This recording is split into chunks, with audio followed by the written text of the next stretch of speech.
Hi friends, నేను మీ MPR.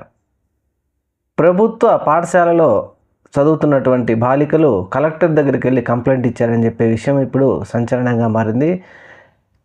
Andhra Pradesh రాష్ట్రంలో 2019లో గద్దెనెక్కిన తర్వాత వైఎస్ జగన్మోహన్ రెడ్డి గారు 2019-2024 వరకు సంచలనమైన మార్పులు తీసుకొచ్చింది మాత్రం విద్యా వ్యవస్థలో జగన్మోహన్ రెడ్డి గారని చెప్పాలి. ఇది ఎవరన్నా కాదనకపోయినా ఇది నగ్న సత్యం. అయితే 2024 సార్వత్రిక ఎన్నికల్లో ఓడిపోవడానికి కారణం మాత్రం ఉపాధ్యాయులు ముఖ్యంగా ప్రధాన పాత్ర పోషించారని మేధావులు అంటూ ఉంటారు. అయితే అలాగే జగన్మోహన్ రెడ్డి గారు 2019లో గద్దెనెక్కడానికి కూడా ఉపాధ్యాయులే ఉపయోగపడ్డారని చెప్పేసి కూడా మేధావులు అంటూ ఉంటారు. అయితే ఇక్కడ ఒక విషయం ఈరోజు సంచలనంగా మారింది.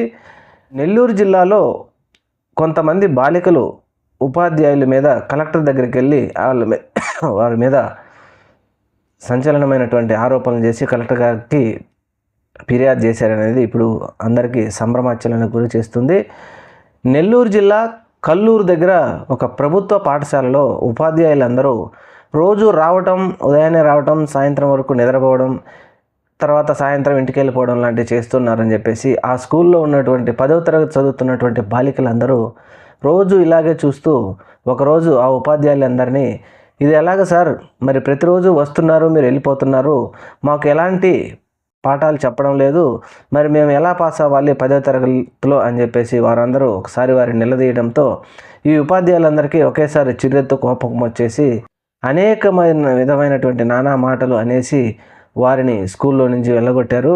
అలాగే మరుసటి రోజు ఆ పిల్లల తల్లిదండ్రులు మరియు ఆ పిల్లలందరూ స్కూలు ప్రధానోపాధ్యాయులు గారికి కంప్లైంట్ చేయడంతో ఇంకా ఎక్కువగా ఈ పిల్లల మీద కక్ష పెంచుకొని వారి మీద కక్షపూరితంగా ప్రవర్తించడం, అలాగే ఈ ప్రధానోపాధ్యాయులు గారు ఎన్ని మాటలు చెప్పినప్పటికీ ఈ ఉపాధ్యాయులు మారకపోవడంతో ఆ విలేజ్లకు సంబంధించినట్టు తల్లిదండ్రులు మరియు బాలికలు, చుట్టుపక్కల ప్రాంతాలకు సంబంధించినటువంటి విద్యార్థులందరూ కలిసి నెల్లూరు కలెక్టర్ దగ్గరికి ర్యాలీగా వెళ్ళేసి ఆ ధర్నా చేసుకుంటూ అక్కడ ఆ కలెక్టర్ గారికి కంప్లైంట్ చేయడము.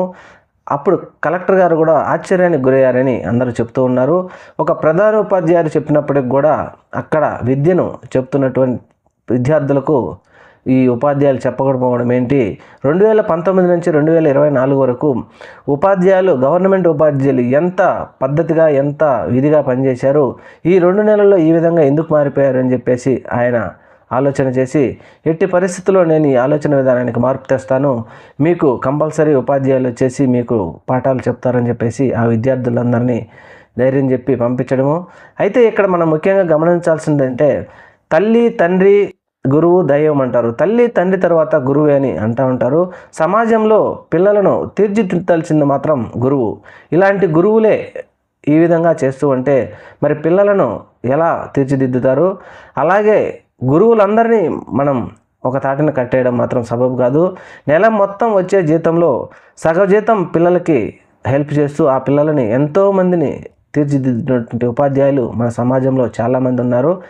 అలాంటి ఉపాధ్యాయులు ఉన్నటువంటి మన సమాజంలో కొన్ని ప్రభుత్వాలు మారినప్పుడు మాత్రం కొంతమంది ఉపాధ్యాయులు ఇలా తయారవడం, పిల్లలకి అన్యాయం చేయడం మాత్రం పద్ధతి కాదు. ఈ విధంగా చేయకుండా ఆ పిల్లలను, పేద పిల్లలను మాత్రం, పేద పిల్లలు ఎందుకంటున్నామంటే డబ్బులుంటే వాళ్ళు ప్రైవేట్ మరియు కార్పొరేట్ స్కూల్స్కి వెళ్ళి చదువుకుంటారు, కానీ గవర్నమెంట్ ఉపాధ్యాయులకు వచ్చి ఎందుకు చదువుకుంటారు? అది గమనించైనా ఉపాధ్యాయులు ఆ పిల్లలకు న్యాయం చేస్తారని, ఆ పిల్లలను సమాజంలో మంచి విద్యార్థులుగా తీర్చిదిద్దాలని కోరుకుందాం. Thank you. మన ఛానల్ని మాత్రం తప్పకుండా సబ్స్క్రైబ్ చేయండి.